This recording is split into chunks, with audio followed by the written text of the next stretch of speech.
इस समय हम टनल 14 के पास में हैं और यहाँ पर काम चल रहा है। एक पुल के बनाने का काम चल रहा है। आप देख सकते हैं कि किस तरीके से यहाँ फाउंडेशन रखी गई है, साथ ही साथ उधर एक खंभा भी खड़ा हो चुका है। तो ये काम काफ़ी तेज़ी से किया जा रहा है, लेकिन यहाँ तमाम तरीके की चुनौती हैं। और सामने अगर आप देखेंगे, बिल्कुल सामने देखेंगे, तो वहाँ पर आप देख सकते हैं कि किस तरीके से चट्टानें हटाई जा रही हैं, क्योंकि लैंडस्लाइड हुई। लैंडस्लाइड के बाद सुरंग का मुहाना ही बंद हो गया, यानी सुरंग का जो मुंह है वही बंद हो चुका है। ये टनल 13 का हिस्सा है और टनल 13 आगे आती है तो उसके बाद यहाँ पर एक स्टेशन होगा। स्टेशन के बाद टनल 14 है। और टनल 14 हम आपको क्यों लाए हैं, क्योंकि टनल 14 के अंदर मीथेन भी रिस रही है और दिक्कत आ रही है। लेकिन उन सारी दिक्कतों को पार करते हुए भारत के इंजीनियर्स एक जबरदस्त काम कर रहे हैं और इतना कठिन काम है उसको बड़ी आसानी से निपटाने के लिए लगे हुए हैं।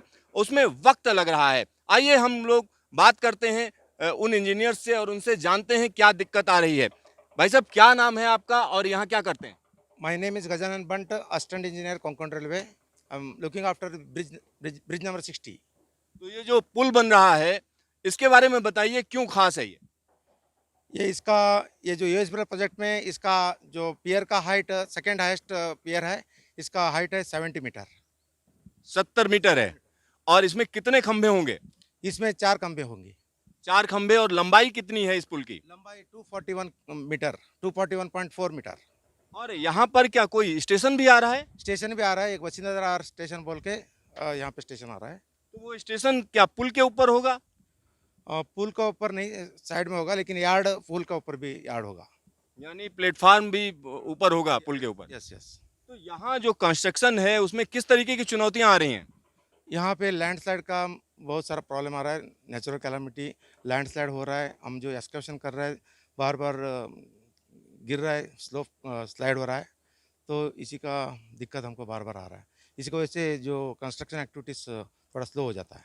तो यहाँ पर इतनी ज़्यादा परेशानी क्यों आ रही है? Because of the terrain is very weak terrain, जो geological condition is very poor.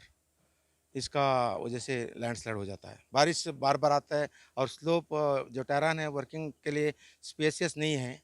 Lands constant है, स्पेस कंस्टेंट है। इस वजह से हमको मटेरियल वगैरह स्टैक करने के लिए दिक्कत होता है। जो कंस्ट्रक्शन एक्टिविटीज़ इसी तरह से डिले भी हो जाता है। तो यहाँ पर निर्माण कार्य में दिक्कत आ रही है, बाधा आ रही है और उसके पीछे जो वजह है, वजह यह है कि यहाँ का जो रॉक फॉर्मेशन है या हम कह सकते हैं जो चट्टानें हैं वो कहीं ना कहीं कमज़ोर हैं।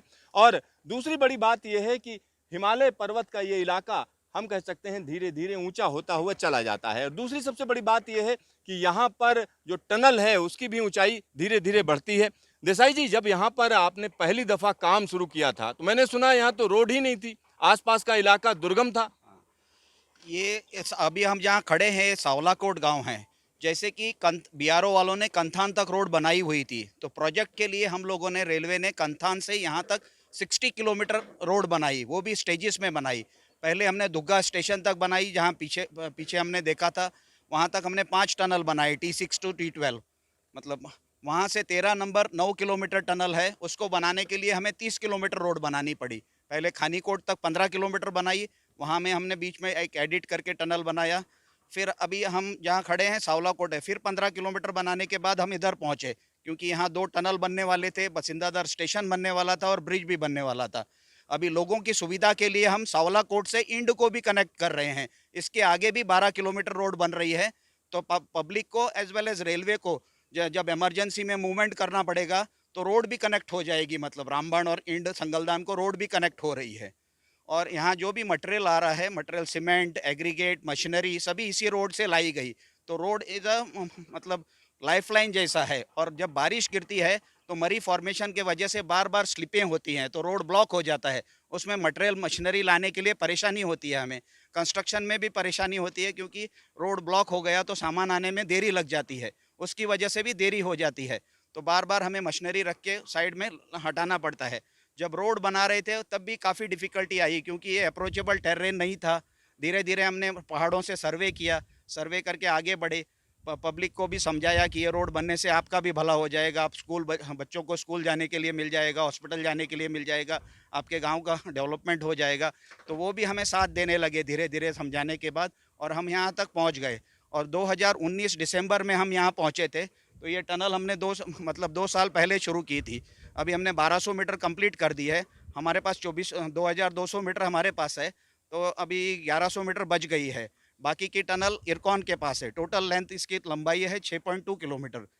तो वहाँ से उनकी सिर्फ 200 मीटर बची हुई है और हमारे 1100 और वो वहाँ से 500, मतलब एक 1600 मीटर बची हुई है अभी। तो ये टनल हम कह सकते हैं कि अब इसमें थोड़ा दिक्कत आ रही है, धीरे धीरे आगे बढ़ा जा रहा है। एक और चीज़ मैं जानना चाहता हूँ, आप लोगों की तो एक्सपर्टीज़ है, कोंकण रेलवे मतलब टनलिंग में जो है मास्टर, और यहाँ जो है मास्टर भी फेल हो रहे हैं, कह सकते हैं, फेल तो कहना गलत होगा, मतलब मास्टर्स को भी दिक्कत आ रही है। दिक्कत इसलिए आ रहा है कि जियोलॉजिकल कंडीशन वेरी पुअर है। जो स्टेटा बार बार हमको वीक फॉर्मेशन मिल रहा है, इसी की वजह से हमको जो एडवांस के लिए बहुत दिक्कत हो रहा है। इवन सपोर्ट करने के बाद भी कुछ जो उसका अंदर जो कैविटीज बन जाता है, उसको हम रिपेयर करके जाना पड़ता है, आगे जाना पड़ता है। मतलब ट्रीटमेंट करके आगे बढ़ना पड़ यस रहा है। Yes yes. तो यहाँ पर आप समझिए कोंकण रेलवे की महारत है, क्योंकि टनलिंग की अगर हम बात करते हैं तो कोंकण रेलवे ने बेहतरीन काम किया है और उसका फायदा हिमालय में भी मिल रहा है, और यहाँ पर कोंकण रेलवे जबरदस्त काम कर रहा है। अब आप सोचिए कोंकण रेलवे को भी दिक्कत आ रही है, कोंकण रेलवे अपनी तमाम टेक्निक लगाकर आगे बढ़ रही है धीरे धीरे करके, और इस टनल को जल्द से जल्द पूरा करने की कोशिश कर रही है। कैमरामैन डीके शर्मा के साथ सिद्धार्थ, टनल 14 न्यूज स्टेशन।